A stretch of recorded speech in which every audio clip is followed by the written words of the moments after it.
इस वक्त मौजूद हैं लखनऊ के मोहनलालगंज विधानसभा में। हमारे साथ बातचीत करने के लिए मोहनलालगंज से पूर्व विधायक अमरीश सिंह पुष्कर जी मौजूद हैं। इनसे हम जानना चाहते हैं कि जब ये 2017 से 2022 तक विधायक रहे तो इन्होंने उस समय क्या किया। विधायक जी नमस्कार। नमस्कार नमस्कार, बहुत धन्यवाद आपको। आपने जो 2017 से 2022 तक आप विधायक रहे मौजूदा समाजवादी पार्टी के, आपने उन 5 सालों में क्या किया अब तक? देखिए 2017 का जो 17 से 22 का जो दौर था, उसके पहले समाजवादी पार्टी की पूरे बहुमत के साथ सरकार थी। 2017 में कुछ ऐसा समय आया जब भारतीय जनता पार्टी प्रचंड बहुमत के साथ, ये समझ लीजिए प्रचंड बहुमत के साथ वो सत्ता में आई और दुर्भाग्य से लखनऊ जनपद में समाजवादी पार्टी की 9 सीटों में से केवल 1 सीट मोहनलालगंज समाजवादी पार्टी के विधायक के रूप में यहाँ की जनता ने, माननीय राष्ट्रीय अध्यक्ष जी के आशीर्वाद ने मुझे यहाँ से जीतने का अवसर प्रदान किया। और 2017 से 22 का कार्यकाल हमारा विपक्ष का कार्यकाल था और उस समय लगभग मैं पूरे दिन सक्रिय रहता था। 2017 से 22 तक अपने क्षेत्र की जो समस्याएं होती थी, चाहे वो सड़क की हो, चाहे हॉस्पिटल में व्यवस्था ना होने की हो, या आपका फायर ब्रिगेड की कोई समस्या रही हो, मतलब जो भी समस्या मेरे संज्ञान में आती थी, क्योंकि सरकार ऐसी थी, इसके पहले तो तमाम बात सरकारें रही, लेकिन ये सरकार ऐसी थी कि जो विपक्ष के विधायक को कुछ भी सुनने को तैयार नहीं होती। विपक्ष का विधायक अगर कोई सही भी प्रस्ताव दे रहा है तो उसको ना मानने का काम अगर कोई करती थी तो भारतीय जनता पार्टी की सरकार। ऐसी स्थिति में काम कराने में दिक्कतें बहुत होती थी, तो मैं सदन में क्वेश्चन के माध्यम से अपनी बात रखता था और अपनी बात मनवाने का पूरा प्रयास। विधायक जी 2024 में जब आर.के. चौधरी जी जीते तो आपका उसमें क्या रोल था, और अगर 2027 में अगर पार्टी आपको चुनाव देती है उसमें आप क्या तैयारी करेंगे, इसका भी थोड़ा जानकारी दीजिए। देखिए 2024 का जो चुनाव हुआ था वो संविधान बचाने का चुनाव था और उस समय में मोहनलालगंज क्षेत्र की जनता ने हमारे राजनीतिक गुरु है आदरणीय आर.के. चौधरी साहब, उनको यहाँ से राष्ट्रीय अध्यक्ष जी ने टिकट दिया था और हम लोगों ने रात दिन एक किया और पूरे गांव टू गांव घूम के रात 11-12 बजे तक हम लोग जनसभाएं करते थे और राष्ट्रीय अध्यक्ष जी का संदेश हम लोग जनता तक पहुंचाते थे और जो संविधान बचाने की जो मुहिम थी उसके विषय में हम लोग जनता को पहुंचाते थे। हम लोग माननीय आर.के. चौधरी जी को जिताने के लिए हम लोगों ने पूरी ताकत लगाई और उसी का परिणाम रहा कि मोहनलालगंज क्षेत्र की जनता ने पहली बार 32,000 समथिंग वोटों से, 32,000 प्लस वोटों से माननीय सांसद आर.के. चौधरी जी को यहां से विजयी दिलाया मोहनलालगंज विधानसभा से, जो लखनऊ जनपद की सबसे बड़े मार्जिन की जीत थी। और आर.के. चौधरी साहब यहां से पूर्व विधायक भी रह चुके हैं, पूर्व मंत्री भी रह चुके हैं, तो आर.के. चौधरी साहब भी लोकप्रिय थे और लोगों के साथ साथ माननीय राष्ट्रीय अध्यक्ष जी की लोकप्रियता, हम सब लोगों ने मिलकर बड़ा प्रयास किया, उससे माननीय आर.के. चौधरी साहब इतने भारी बहुमत के साथ विजयी हुए यहाँ से। और जहां तक 2027 की बात है, हम सब लोग क्योंकि चौधरी साहब हमारे एमपी बन गए, एमपी बनने के बाद भी आज सरकार फिर वही पुराना ढर्रा अपनाए हुए कि विपक्षी सांसद को वो किसी प्रकार का कोई सहयोग नहीं कर रही है, उसको कोई काम नहीं करने दे रही है, उनके दिए गए प्रस्तावों को वो निगलेक्ट करती है। इसके लिए सबसे निपटने के लिए 2027 में जब सूबे के हमारे राष्ट्रीय अध्यक्ष माननीय अखिलेश यादव जी यहाँ से मुख्यमंत्री बनेंगे तो निश्चित तौर से जो प्रदेश का जो मोहनलालगंज क्षेत्र का जितना विकास माननीय राष्ट्रीय अध्यक्ष अखिलेश यादव जी ने मोहनलालगंज में किया, आज आप देखते होंगे कि यहाँ जो अमूल डेयरी है, HCL है, कैंसर हॉस्पिटल है और तमाम CSC में बच्चों के लिए अलग से हॉस्पिटल बनाए थे जो माननीय राष्ट्रीय अध्यक्ष जी ने 2012 से 17 के कार्यकाल में बनाए थे। आज वो जो हॉस्पिटल शिशु बच्चों के लिए बने थे, चाहे मोहनलालगंज हो चाहे गोसाईगंज हो, आज भी वो इस सरकार की नाकामी की वजह से वो हॉस्पिटल आज तक चालू नहीं हो पाए। और मैं उम्मीद करता हूं कि ये सरकार कभी भी छोटे लोगों का, बच्चों का ये भला नहीं चाहती है, क्योंकि इस समय जो गरीब बच्चों को स्कूल जो आदमी बंद करने की सोच ले, जो जिससे शिक्षा को लोग बढ़ाने का काम करते हैं, वो लोग शिक्षा को निःशुल्क करने का काम करते हैं, और ये सरकार ऐसी आई है कि उन्होंने बंद करने के विषय में सोचा। अरे सोचा कैसे आपने कि गरीब बच्चों का भी शिक्षा बंद कर देंगे? लेकिन आपने सोचा जिसका मतलब ये आपकी दूषित मानसिकता दिखाती है। आम जनता पूरी तरीके से जानी हुई है, बैठी हुई है और 2027 में इनको सबक सिखाने का काम करेगी।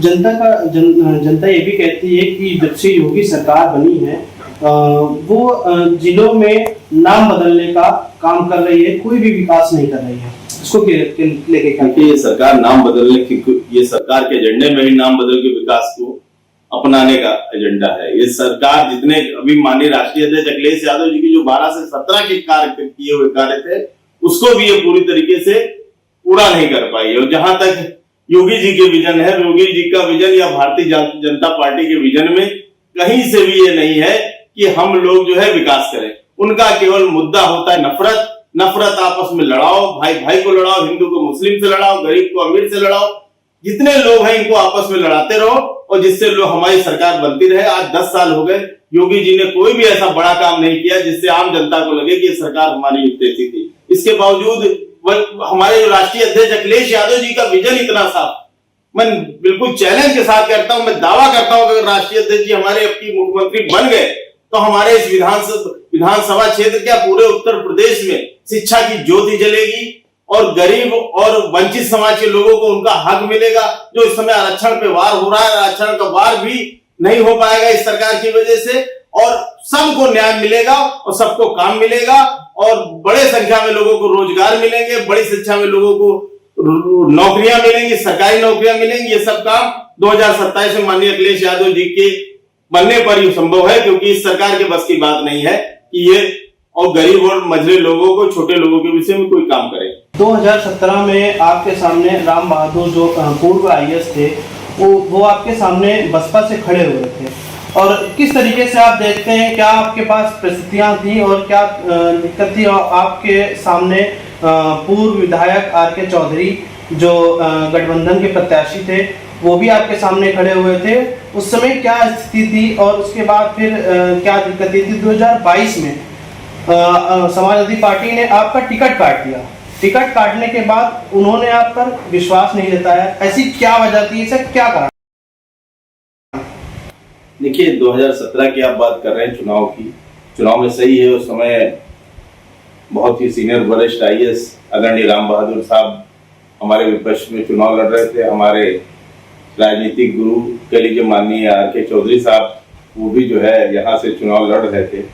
लेकिन मैं धन्यवाद दूंगा मोहनलालगंज की जनता को और अपने माननीय राष्ट्रीय अध्यक्ष अखिलेश यादव जी को, जिन्होंने उस समय मुझ पर विश्वास किया और यहाँ की जनता ने बहुत प्यार और बहुत सहयोग के साथ मुझे मात्र 10-15 दिनों में उन्होंने मुझे यहाँ पे विधायक जैसे महत्वपूर्ण पद पे चयनित किया। लोगों ने मुझ पर विश्वास दिखाया, इसके लिए बहुत बहुत मैं आभार व्यक्त करता हूँ। इसकी सारी जो है हकदार उस उपलब्धि की यहाँ मोहनलालगंज क्षेत्र की हमारी देवकुल जनता है। 2022 में जब आप नामांकन करने गए, आपको पार्टी ने टिकट काट दिया। टिकट करने के बाद क्या किसी अन्य पार्टी से आपको क्या टिकट का ऑफर आया है, कोई कुछ ऐसा? देखिए निश्चित तौर पे ऑफर आया था। मैं आपके चैनल के माध्यम से पहली बार बोल रहा हूँ कि मैं ऑफर आया था, लेकिन ऐसे ऑफरों को मैंने कभी कोई तवज्जो नहीं दिया, क्योंकि जहां तक समाजवादी पार्टी की सरकार है, समाजवादी पार्टी ने मुझ जैसे एक साधारण कार्यकर्ता को 2017 में विधायक जैसे महत्वपूर्ण पद पर टिकट दिया, मुझ पर आस्था व्यक्त की, और आज जो कुछ भी पहचान मेरी बनी हुई है वो समाजवादी पार्टी की बदौलत है, समाजवादी पार्टी के कार्यकर्ताओं की बदौलत है। तो इसलिए मैं माननीय अखिलेश यादव जी का ऋणी हूँ कि उन्होंने मुझ पर विश्वास करके टिकट दिया और यहाँ की जनता ने मुझे जिताया था। उस समय परिस्थितियां 2022 में जो भी रही हो, लेकिन कहीं ना कहीं कुछ गलत हुआ, लेकिन वो टाइम बीत चुका है, अब सब कुछ ठीक चल रहा है। माननीय राष्ट्रीय अध्यक्ष जी का भी विश्वास पूर्ण रूप से हमारे ऊपर है और मुझे उम्मीद है कि आने वाले समय में सब ठीक होगा। विधायक जी, जब आप मौजूदा टाइम पे विधायक थे, आपकी वीडियो तस्वीर सोशल मीडिया पे और कभी प्लेटफॉर्म पे एक आ रही थी जो मोहनलालगंज विधानसभा क्षेत्र के नगराम रोड की है, जहाँ पर बड़े बड़े गड्ढे थे, उस पे आप तस्वीरों में दिखाई दे रहे थे, उसमें आप धान लगाते थे। क्या चीज थी? देखिए हमारे कार्यकाल के समय जब मैं विधायक बना, गंगागंज से नगराम तक की रोड इतनी जर्जर थी कि अगर आदमी पैदल भी चले तो उसमें पैर उसका मुड़ जाएगा और मोच खा के उसको चोट लग जाएगी। इतनी बुरी स्थिति में मेरे बार बार आग्रह करने पे, बार बार प्रश्न लगाने पर भी ये सरकार किसी तरीके से चेत नहीं रही थी। और वहां पे लोगों के, उस ग्रामीण, उस एरिया के लोगों के, वहां के किसानों की लगातार कंप्लेन आ रही थी विधायक जी की, आपके राज्य में इतनी आप यहाँ से निर्वाचित विधायक हैं और आप हमारा ये रोड का काम नहीं करवा पा रहे हैं। तो मैंने निश्चित तौर पर उसमें पूरा प्रयास किया। जब इन लोग, ये सरकार नहीं चेती, तो मैंने सरकार, यहाँ पे जो बड़े बड़े गड्ढे थे नगराम रोड पे, उस पर मैंने ध्यान लगाने का काम किया था। निश्चित तौर पे उस समय उसका बहुत बड़ा असर गया था और आज उन्हीं सब संघर्षों का परिणाम है कि आज ये रोड बनके पूरी तरीके से सुचारू रूप से चल रही है। विधायक जी, इस समय काफी जीएसटी को लेके बड़ी चर्चा हो रही है। उस समय जब आप विधायक थे 2017 में, तब उस समय क्या स्थिति थी? क्या जीएसटी उस समय पे क्या महंगी थी, क्या था ऐसा कुछ कि इस समय वो है? देखिए, जीएसटी जब लगी थी, जब भाजपा सरकार ने उसको लागू किया, आज 8 साल से हो रहा है, तभी से इसके ऊपर लोग इसको कह रहे थे बहुत ही ठीक नहीं है, बहुत ही खराब ये व्यवस्था लागू की गई है। लगातार इसके बाद जब वो लागू की गई, तमाम विपक्षी नेताओं में हमारे नेता मान्यवर अखिलेश यादव जी ने हो, चाहे वो कांग्रेस के लीडर राहुल गांधी जी हो, सबने इस व्यवस्था पर प्रश्न उठाए थे। लेकिन लगातार सरकार को चिताने के बावजूद भी सरकार ने टैक्स जारी रखा और गरीबों का शोषण, गरीबों का, व्यापारियों का जितना शोषण हो सका वो जीएसटी के माध्यम से सरकार ने करने का काम किया। आज स्थिति ये है कि जब 8 साल बाद वही जो हम लोगों ने प्रस्ताव 8 साल पहले दिए थे कि इसको सरलीकरण इसका किया जाए और इसको एक जो इसमें जटिलताएं, उन जटिलताओं को दूर किया जाए, लेकिन तब उस समय सरकार ने नहीं चेती। लेकिन आज देखिए ये स्थिति है कि सरकार ने पूरे 8 साल तक गरीबों का शोषण किया, व्यापारियों का शोषण किया और आज वही व्यवस्था जो हमारे विपक्षी दल के नेता कह रहे थे, उन्होंने आज उसी व्यवस्था के आधार पर लागू कर रहे हैं और इसको अपना मास्टर स्ट्रोक बता रहे हैं। मास्टर स्ट्रोक मतलब 8 साल तक आप गरीबों का, व्यापारियों का, आम जनता के जनमानस का खून पी रहे थे, उनसे अत्याधिक धन वसूल रहे थे। इसकी जिम्मेदारी भाजपा को लेनी चाहिए, लेकिन ये गैर जिम्मेदार सरकार है भाजपा, इसलिए इस तरह का कोई जिम्मेदारी लेने का कार्य वो नहीं करेगी। लेकिन भाजपा कहीं ना कहीं जनता के शोषण करने का काम अगर कहीं हो रहा है तो इस भारतीय जनता पार्टी की सरकार में हो रहा है। राहुल गांधी जी वो आज रायबरेली पहुंचे, जहां पे उनका विरोध प्रदर्शन हुआ, ऐसा क्या था वहां पे जो उनका विरोध हुआ और कई नारेबाजी भी की, ऐसा क्या था? देखिए, सोची समझी रणनीति है। आज इंडिया गठबंधन जो नेता है हमारे, माननीय अखिलेश यादव जी हो या राहुल गांधी जी हो, आजकल लोगों की जो समस्याएं है उसको पूरी ताकत के साथ उठा रहा है और भाजपा उन समस्याओं से दूर भागती है। उन समस्याओं को ध्यान भटकाने की कोशिश हमेशा भारतीय जनता पार्टी करती रहती है कि किस प्रकार मेन मुद्दों से ध्यान भटका के लोगों का इस तरह के मुद्दों में ध्यान लगाया जाए। उसी के तहत, उसी रणनीति के तहत मेन मुद्दों से ध्यान भटकाने के लिए इस प्रकार का विरोध प्रदर्शन कराया गया होगा। इससे कोई फर्क पड़ने वाला नहीं, आम जनमानस सब पूरी तरीके से जानता है और इस समय बड़ी संख्या में लोग इंडिया गठबंधन के पक्ष में है और माननीय अखिलेश यादव जी के पक्ष में है, माननीय राहुल गांधी जी के पक्ष में है। इस समय जो महंगाई है, लोग ये तक कह रहे हैं कि हमारी कहीं कोई सुनवाई नहीं होती है, कोई मुझे सरकार की कोई योजनाएं नहीं मिलती, योजनाओं की जानकारी नहीं होती है, चाहे वो वृद्धा पेंशन हो, चाहे वो आवास हो प्रधानमंत्री, चाहे वो कुछ होता है। ऐसा क्या है कि जो क्या अधिकारी नहीं सुनना चाहते हैं कि ये ऊपर से जो नेता है ये कुछ जानकारी वो नहीं करना चाहते? विधायक हैं इस समय मौजूदा और सांसद मोहनलालगंज से आर.के. चौधरी जी हैं, क्या वो फील्ड पे उतर के क्या जनता को बताते हैं? क्या ऐसा क्या चीज है? देखिए, जब से भाजपा का पार्ट 2 का कार्यकाल शुरू हुआ, पार्ट 2 के कार्यकाल में भारतीय जनता पार्टी के जो कार्यकाल शुरू हुआ, इसमें अधिकारी पूरी तरीके से निरंकुश हो चुका है। नेता लोग पूरी तरीके से भ्रष्टाचार में लगे हुए हैं। आज स्थिति ये हो गई मोहनलालगंज में कि थानों में जबरदस्त भ्रष्टाचार व्याप्त है और यही सरकार आई थी जब 2014 शुरू हुआ था। बहुत हुई महंगाई की मार, अब की बार भाजपा सरकार भ्रष्टाचार के ऊपर तमाम नारे दे के आई, लेकिन जैसे ही नारे दे के आई वो सब सत्ता में आते ही वो सब भूल गए। आज आम लोगों को, अभी मैं देख रहा था कुछ दिन से लगातार किसानों को खाद नहीं मिल पा रही थी, चारों रात भर किसान बैठा था वही इसके बावजूद आप देखिए शराब की दुकानों में लाल लाल बोर्ड लगे हैं, दूर से ही चमक रहे हैं, दूर से कि बिल्कुल यहाँ पे शराब मिलती है। और शराब चाहे जितनी जरूरत हो आपको उतनी मिल जाएगी, कभी आपको ये नहीं होगा कि शराब का स्टॉक खत्म हो गया। लेकिन वही गरीब किसानों का जो स्टॉक होता है, जो गरीब किसानों के लिए, जिसके लिए सब सरकारों को पता है कि किसान को इस समय डीएपी की जरूरत है, इस समय किसान को यूरिया की जरूरत है, वो स्टॉक सरकार के पास कम हो जाता है, क्योंकि सरकार की मंशा नहीं है। सरकार की मंशा नहीं है कि वो गरीबों का साथ दे, गरीबों के उत्थान में काम करे। ये सरकार, ऐसी सरकार पहली बार आई है कि जिसके राज्य में तहसील में कोई किसी को भ्रष्टाचार के खिलाफ आप कहीं भी शिकायत करिए, कोई सुनने वाला नहीं। लोग अपने आप को दिल पे पत्थर रख के समझ रहे हैं कि किसी तरह सरकार जाए, तो उसके लिए लोग समय काट रहे हैं, 2027 का इंतजार कर रहे हैं कि जब 2027 आएगा तब इस सूबे में जो माननीय हमारे राष्ट्रीय अध्यक्ष माननीय अखिलेश यादव जी जब वो मुख्यमंत्री बनेंगे, तभी यहाँ पे सही तरीके लोगों को किसान मिलेगा, बच्चों को शिक्षा मिलेगी, और जो महंगाई से राहत दिलाने का काम है वो माननीय हमारे राष्ट्रीय अध्यक्ष अखिलेश यादव जी ही करेंगे। ये तय है, और लोग 2027 का पूरी तरीके से इंतजार कर रहे हैं। ये सरकार पूरी तरीके से हर मुद्दों पे फेल है। जो नहरें हैं उन नहरों में पानी नहीं आ रहा है, बड़े बड़े जंगल हो गए, किसान परेशान है। नहर में पानी आने से उनकी धानों में काफी नुकसान हो रहा है, उसको लेके क्या कहेंगे, क्या कहना चाहिए? देखिए, आप किसान को मैं बता दे चुका हूँ, यहाँ आप किसी की शिकायत करिए, कान पानी नहीं आ रहा, नहर में मत है, आप अधिकारी जाइए, वो आप कहते रहिए, कोई सुनने वाला नहीं। अधिकारी निरंकुश हैं, योगी सरकार का अधिकारियों पर से नियंत्रण खत्म हो चुका है। जितने अधिकारी हैं वो पूरी तरीके से केवल और केवल भ्रष्टाचार में वो सब लगे हुए हैं। सब अपना ये जो चलती वेला है इस पे सब हाथ धोना चाहते हैं, और सब जम के भ्रष्टाचार कर रहे हैं। लूट मची हुई है चारों तरफ, केवल लूट के अलावा कोई काम नहीं हो रहा। नहरों की आप बात कर रहे हैं, नहरों में अब तो लग रहा सफाई भी नहीं होती।